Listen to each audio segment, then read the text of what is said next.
ఇక్కడ అధికారులు కూడా కాంగ్రెస్ పార్టీ నాయకుల్లాగా కాంగ్రెస్ పార్టీ కార్యకర్తల్లాగా అత్యుత్సాహాన్ని ప్రదర్శిస్తూ అడ్డగోలు జమాబందీ వ్యవహారం చేస్తూ ఉన్నారు.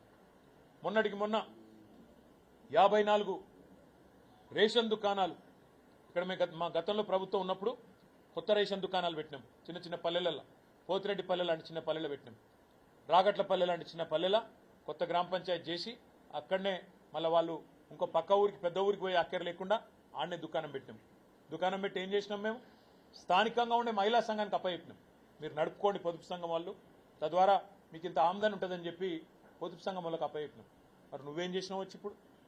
ఇక్కడ నా చేతిలో 4 సార్లు ఓడిపోయిన ఆయన ఏందో ఆయనే రాజు ఆయనే మంత్రి అన్నట్టు ఆయన ఇక నేనే నడుపుతా మొత్తం ప్రభుత్వాన్ని, అసలు ఇక అటు రేవంత్ రెడ్డి ఇక్కడ నేను అన్నట్టుగా ఇష్టారాజ్యం ఇష్టం వచ్చిన వ్యవహారం చేస్తూ ఉన్నారు. దానికి అధికారులు వంతపాడుతూ ఇవాళ ఆగమాగం అవుతున్నారు. అధికారులకు నేను ఒకటే చెప్తా ఉన్నా, మొన్న ఆంధ్రప్రదేశ్లో ఏం జరిగిందో చూడండి. ఆల్ ఇండియా సర్వీస్ ఆఫీసర్లు కూడా మన సస్పెండ్ అయింది. మీరు చట్టం ప్రకారం కాకుండా కానూన్ ప్రకారం కాకుండా ఇష్టం వచ్చినట్టు చేస్తామంటే మాత్రం తప్పకుండా దానికి ఫలితం అనుభవిస్తారు. ఆల్ ఇండియా సర్వీస్ ఆఫీసర్లే కావచ్చు, పోలీసులే కావచ్చు, ఆర్డీఓలే కావచ్చు, కలెక్టర్లే కావచ్చు, ఎవడే కావచ్చు, తప్పకుండా ఫలితం అనుభవిస్తారు. చట్టం ప్రకారం పనిచేయండి, ఒళ్ళు దగ్గర పెట్టుకొని పనిచేయండి. ఇష్టం వచ్చినట్టు చేస్తామంటే మాత్రం ఊరుకోము. మీకు తెలుసు, మాకు తెలుసు, ప్రజలకు కూడా తెలుసు.